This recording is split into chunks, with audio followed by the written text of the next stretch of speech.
এই লেকচারে আমরা হচ্ছে √3 এবং 4 এর ভিতরে আমরা দুটি অমূলদ সংখ্যা বের করব।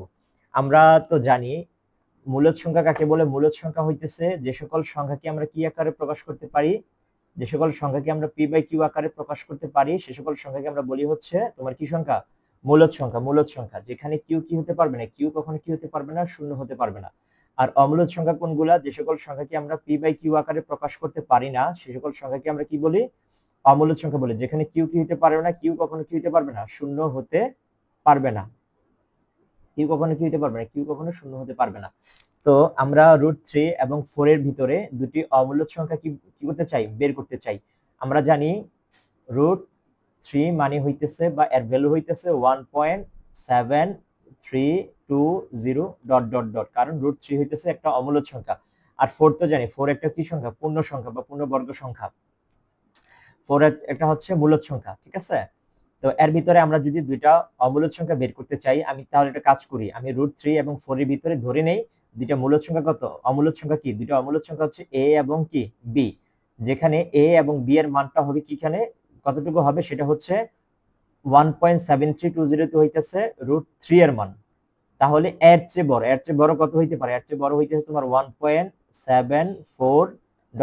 এগুলো হইতেছে √3 এর চেয়ে বড় এবং 4 এর চেয়ে ছোট কত সংখ্যা হইতে পারে, 3.999, অনেকগুলো 9। এর ভিতরে আমরা কি করতে চাই, দুটা অমূলদ সংখ্যা কি করতে চাই, বের করতে চাই।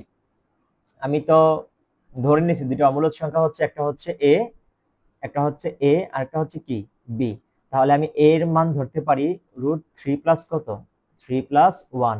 আর b এর মান কত হতে পারে, b এর মান হইতেছে যে কত, √3 প্লাস কত,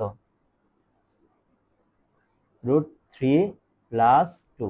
যেখানে a এর মানটা কত হচ্ছে, √3 মানে তো জানি 1.730 ...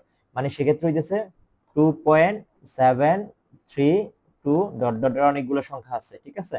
আর b এর মান কত হইতেছে, b এর মান হইতেছে 3.7320 ... অনেকগুলো সংখ্যা, যেটা হইতেছে √3 এর চেয়ে বড় এবং কি এর চেয়ে ছোট, 4 এর চেয়ে ছোট। আমি তাহলে বলতে পারি √3 প্লাস 1 এটা কার চেয়ে বড়, এটা হইতেছে √3 এর চেয়ে বড়। কার চেয়ে বড়, √3 এর চেয়ে বড়। এবং √3 প্লাস 1 কার চেয়ে ছোট, সেটা হইতেছে √3 প্লাস 2 এর চেয়ে ছোট।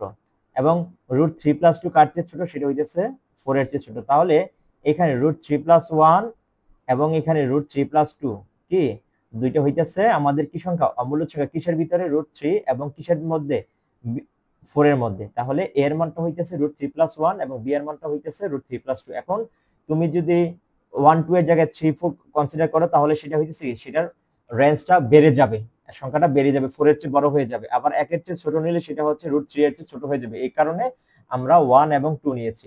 আশা করি তোমাদের ভিডিওটা ভালো লাগছে, আশা করি বুঝতে পারছো। ধন্যবাদ সবাইকে।